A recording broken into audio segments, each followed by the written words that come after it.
नमस्कार मेरे बहादुर साथियों। मेरा नाम है शशांक और खौफनगर में आपका स्वागत है। तो आइए चलते हैं हमारी आज की कहानी की ओर। दोस्तों, मैं पिछले 20 सालों से ट्रक चला रहा हूँ और अब तो यही मेरा जीवन बन चुका है।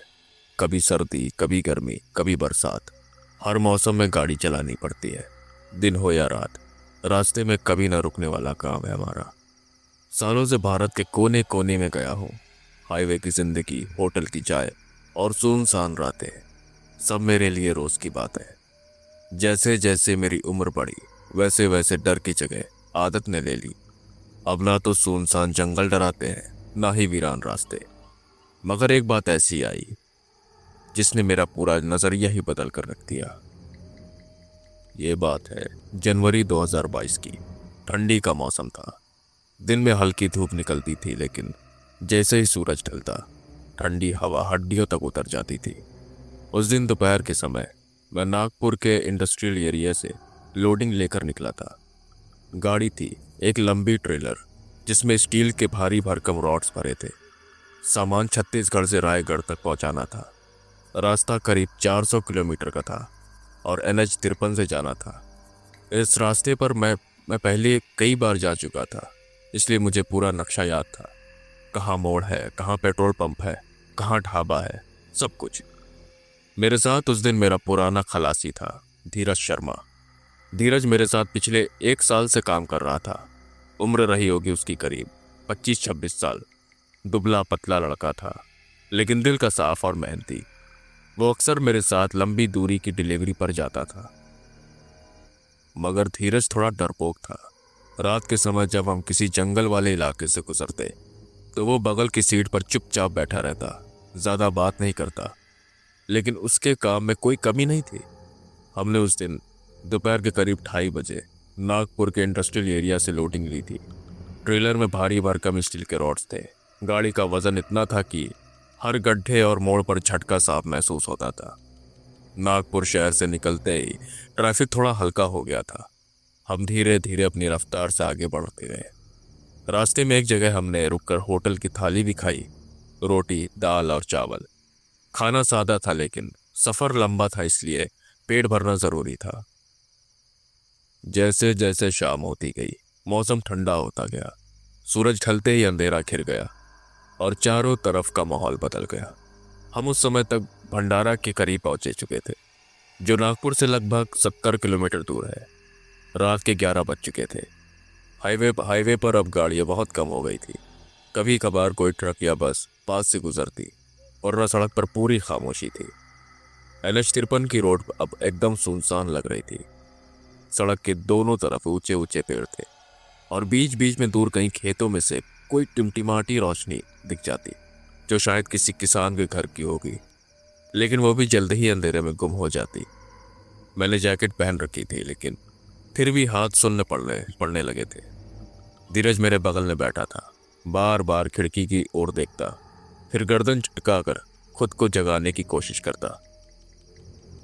करीब रात के 1:30 बजे होंगे जब धीरज ने धीरे से कहा, भाई साहब, नींद आ रही है, एक जगह गाड़ी रोक लो, चाय पी लेते हैं। उसकी आवाज में थकावट साफ झलक रही थी।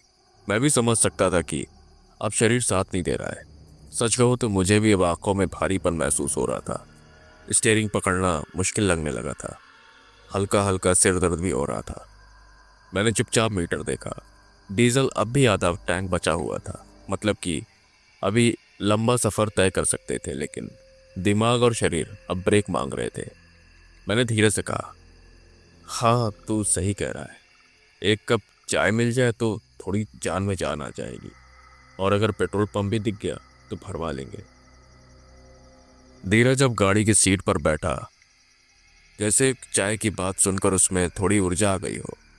अब हम दोनों की नजरें सड़क के दोनों किनारों पर चाय की टपरी या ढाबे की तलाश में लग गई। हम उम्मीद कर रहे थे कि आगे कहीं कोई छोटी सी दुकान मिलेगी जहां गर्म चाय का एक कुल्हड़ मिल जाए, लेकिन इस वीरान हाईवे पर रात के 1:30 बजे, वो भी जनवरी की कड़ाके की ठंड में, कुछ दिखना बहुत मुश्किल था। लेकिन फिर हम ट्रक लेकर धीरे धीरे हाईवे पर आगे बढ़ते रहे। रात बहुत गहरी हो चुकी थी। करीब 10-15 मिनट ऐसे ही निकल गए जब एक मोड़ पर हमें अचानक सामने हल्की सी रोशनी दिखाई दी। मैंने तुरंत एक्सीलेटर पर पैर हटाया और ब्रेक दबाया। ट्रक की रफ्तार कम हुई और मैं ध्यान से देखने लगा कि आगे क्या है। सड़क के एक किनारे पेड़ के बीचों बीच से झांकती हुई रोशनी किसी पुरानी सी चाय की दुकान से आ रही थी। लकड़ी की बनी हुई एक टपरी थी, बिल्कुल देहात की तरह। दीवारें आधी टीन की, आधी लकड़ी की, ऊपर से प्लास्टिक और तिरपाल से ढकी हुई थी। दुकान में एक पीला सा बल्ब जल रहा था, जिसकी मध्यम रोशनी बहुत कम दूरी तक फैल रही थी। चारों ओर घना अंधेरा था। बस उस दुकान के इर्द गिर्द हल्की रोशनी का एक गोला बन गया था। मैंने ट्रक को धीरे से किनारे लगाया और रोक दिया। इंजन बंद किया तो एकदम सन्नाटा हो गया। सिर्फ ट्रक के गर्म हिस्सों से टिक टिक जैसी आवाजें आ रही थी, जो आमतौर पर गाड़ी के बंद होने के बाद आती है। फिर हम दोनों ट्रक से नीचे उतरे और एक अजीब बात यह थी कि वो चाय की दुकान हमें बिल्कुल जानी पहचानी नहीं लग रही थी, जबकि मैं और धीरज दोनों ही इस रूट पर पहले भी कई बार आ चुके थे। हमें याद था कि इस हिस्से में कभी कोई ढाबा या दुकान नहीं थी। मैंने धीरज की तरफ देखा। उसकी आंखों में भी थोड़ा सा संदेह छलक रहा था, लेकिन चाय की तलब हम दोनों को बहुत तेज लगी हुई थी। हम चुपचाप दुकान की ओर बढ़े। दुकान के बाहर एक बुढ़ा आदमी बैठा था। उसकी उम्र कोई 55 से 60 साल के बीच होगी। उसने सफेद मगर हल्का गंदा सा कुर्ता पहन रखा था। उसका चेहरा गहरा भूरा था, जैसे कई सालों से धूप, धूल और धुएं से सना हो। चेहरे पर मोटी मोटी झुर्रियां थी और सबसे अजीब थी उसकी आंखें, लाल सी थकी हुई। मैंने हल्की आवाज में कहा, ओ भैया, 2 चाय बना दो। वो कुछ नहीं बोला। एक पल हमें देखा, फिर बिना जवाब दिए चुपचाप दुकान के अंदर चला गया। धीरज थोड़ा असहज हो गया। वो धीरे से मेरी तरफ झुक कर बोला, भाई साहब, कुछ अजीब नहीं लग रहा आपको? मैंने उसकी ओर देखा। उसकी आवाज में डर था। मैंने हंसते हुए कहा, अरे रात का वक्त है, सब कुछ अजीब ही लगता है इस समय। तू ज्यादा मत सोच, बस चाय पी, फिर निकलते हैं फटाफट। धीरज ने सिर हिलाया, लेकिन उसकी निगाहें अब भी चारों ओर घूम रही थी, जैसे कुछ ढूंढ रहा हो या किसी अनदेखी चीज को महसूस कर रहा हो। फिर मैंने अपनी जेब से बीड़ी निकाली और जलाकर एक कश लिया, लेकिन उस दुकान के माहौल में एक अजीब सी खामोशी थी। कोई आवाज नहीं, और ना कोई आदमी, ना जानवर, ना ही कोई गाड़ी। बस हम दो और वो बूढ़ा दुकानदार, और चारों तरफ घना अंधेरा। कुछ ही मिनट बाद वो बूढ़ा चाय वाला दुकान के अंदर से निकला। उसके हाथ में 2 मिट्टी के कुल्हड़ थे, जिसमें भाप निकल रही थी। उसने बिना एक शब्द बोले हमारे सामने टेबल पर चाय रख दी। ना कोई मुस्कान, ना ही कुछ बोला, बस एकदम चुपचाप। मैंने कुल्हड़ उठाया तो हाथों में थोड़ी गर्मी महसूस हुई। जैसे ही पहला घूंट लिया, मुझे एक अजीब सा एहसास हुआ। चाय का स्वाद न ज्यादा मीठा था, न कड़वा, लेकिन जुबान पर अटक गया, जैसे कुछ पुराना बासी सा, मगर पहचान में ना आने वाला स्वाद। पूरे मुंह का स्वाद बिगड़ गया मेरे। और जब मैंने चाय का दूसरा घूंट लिया, तभी अचानक टपरी के कोने में रखा एक पुराना रेडियो खुद ब खुद चालू हो गया। हम दोनों अचानक चौंक गए। न किसी ने बटन दबाया, न बिजली का कोई बोर्ड दिखा, फिर भी रेडियो अपने आप बजने लगा। उसमें एक बहुत पुराना गाना बज रहा था, गुलजार साहब का वो गाना जो कई बार दूरदर्शन पर सुना था। रेडियो की आवाज उस टपरी की मध्यम रोशनी और वीराने में ऐसी लग रही थी जैसे किसी भूली हुई आत्मा की यादें बाहर आ गई हो। मैंने झटके से चारों तरफ नजर घुमाई। टपरी के अंदर अब मुझे कई चीजें साफ दिखाई देने लगी थी। एक पुरानी लकड़ी की टेबल, उसके एक कोने में एक दीवार पर घड़ी टंगी हुई थी। उसके कांटे 2:43 पर रुके हुए थे। मुझे तुरंत ख्याल आया, अभी घड़ी में तो 2:43 ही हो रहा है। क्या यह ठीक चल रही है या ये कोई इत्तेफाक है? मैंने ध्यान से देखा तो टेबल पर और भी चीजें रखी थी। कुछ पुरानी चाबियां जिन पर मिट्टी जमी हुई थी, और कुछ कागज के बिल जो आधे खुले पड़े थे। मैंने झुककर एक बिल उठाया। उस पर तारीख साफ लिखी थी, 11 जनवरी 2017। मैं सन्न रह गया। मैंने खुद से कहा, यह बिल यहाँ क्यों है? ये 5 साल पुराना बिल ऐसे ही यहाँ क्यों पड़ा है? मन में कई सवाल उठने लगे। क्या यह दुकान अभी भी चलती है या क्या यह वाकई कोई जिंदा जगह है? मैंने तुरंत चाय वाले की ओर देखा और उससे पूछा, भैया रेडियो कैसे चालू हुआ? लेकिन वो फिर कुछ नहीं बोला, बस मेरी आंखों में आंखें डालकर मुझे देखता रहा। उसकी नज़र में एक अजीब सी नमी थी, जैसे कुछ कहना चाहता हो लेकिन कह नहीं पा रहा। उसकी आंखें अब मुझे बेचैनी लग रही थी। ऐसा लग रहा था जैसे वो आदमी कुछ छिपा रहा हो या फिर हमसे कुछ कहना चाहता है, लेकिन कोई मजबूरी है। तभी धीरज ने मेरी बाह को कसकर पकड़ लिया। उसका हाथ पूरा ठंडा पड़ चुका था। वो मेरी तरफ झुककर घबराई हुई आवाज में बोला, भाई साहब चले अब, अच्छा नहीं लग रहा यहाँ मुझे। मैंने उसकी आंखों में देखा, डर उसमें पूरी तरह समा चुका था। मैंने हाँ में सिर हिलाया और जेब से 100 रुपए का नोट निकाला चाय के पैसे देने के लिए। जैसे ही मैंने हाथ आगे बढ़ाया, वो बूढ़ा चाय वाला धीरे से हाथ हिलाकर मना करने लगा। बिना कुछ बोले सिर्फ इशारे से कहा, पैसे मत दो। मैं कुछ बोल नहीं पाया। मैंने मन में सोचा कि ये बूढ़ा आदमी गरीब आदमी और भलाई के नाम पर मना कर रहा होगा शायद। मगर एक पल के लिए उसके होठ थोड़े से कांपे, जैसे कुछ कहना चाहा उसने। फिर खुद को रोक लिया। हम दोनों बिना कुछ और बोले वापस ट्रक की ओर मुड़े। लेकिन जैसे ही हमने ट्रक की ओर कदम बढ़ाया, पीछे से वो रेडियो अचानक बंद हो गया। एकदम चुप्पी, हवा भी जैसे थम गई हो। चारों तरफ एक अजीब सा सन्नाटा, और उस सन्नाटे में सिर्फ हमारी तेज होती धड़कनों की आवाज। हम दोनों फिर से ट्रक में वापस आकर बैठ गए। धीरज एकदम चुप था। मैं भी ठीक से सांस नहीं ले पा रहा था। चाय वाले की वो लाल आंखें, उसकी नमी से भरी निगाहें और वो पुराना रेडियो, सब कुछ दिमाग में घूम रहा था। मैंने धीरे धीरे ट्रक बढ़ाया, लेकिन हम मुश्किल से 4-5 किलोमीटर ही आगे चले होंगे कि अचानक इंजन की आवाज गायब हो गई। अब ये क्या हो गया?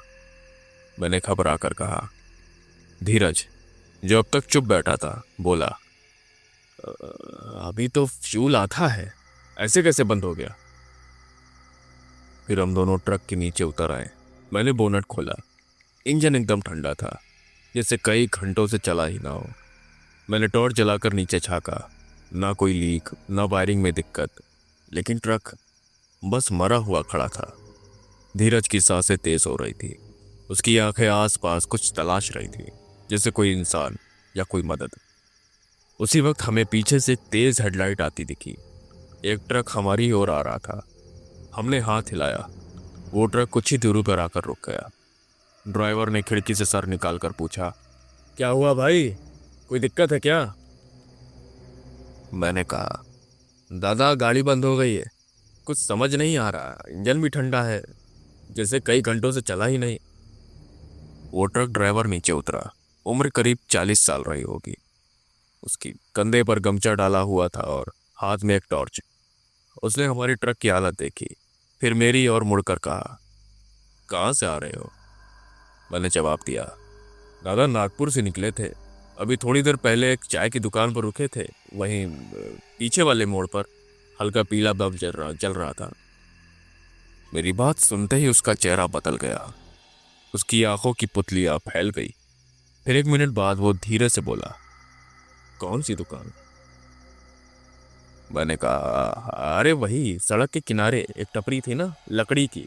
एक बूढ़ा चाय वाला था, बिना बोले चाय बना दी उसने। अब वो आदमी एकदम चुप हो गया। फिर कुछ सेकंड के बाद बोला, भाई साहब तुम लोग बचे कैसे? उसके ऐसा बोलते ही मैं और धीरज एक दूसरे का चेहरा देखने लगे। मैंने धीमे से पूछा, क्या मतलब? वो आदमी अब गंभीर हो चुका था। उसकी आवाज में अब डर साफ था। वो दुकान 2017 में बंद हो चुकी है। वहां एक चाय वाला बैठता था, श्रीनाथ पाटिल नाम था उसका। एक रात भयंकर बारिश में एक ट्रक फिसला और सीधे उस दुकान में जाकर टकराया। श्रीनाथ वहीं दबकर मर गया।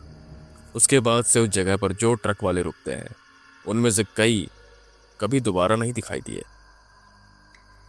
कई बार सुबह ट्रक सुनसान खेतों में पड़ा मिला है, लेकिन अंदर कोई इंसान नहीं होता।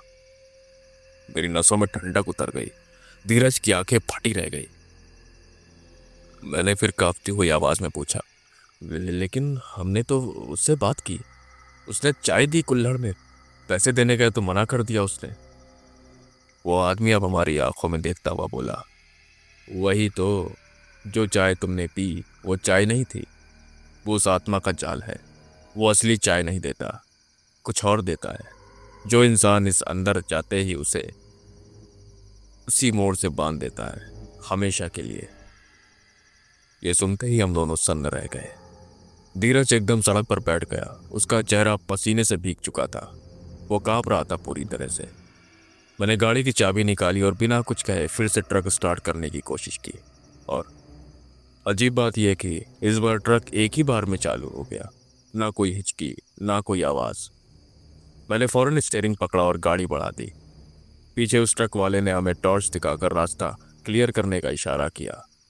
हम ट्रक लेकर धीरे धीरे आगे बढ़ते रहे, और जब मैंने रियर व्यू मिरर से पीछे देखने की कोशिश की, जहां कुछ देर पहले वो चाय की दुकान थी, अब वहां कुछ भी नहीं था। ना दुकान, ना कोई बल्ब, ना चाय वाला, बस खाली अंधेरा, गहरा और निकलने वाला।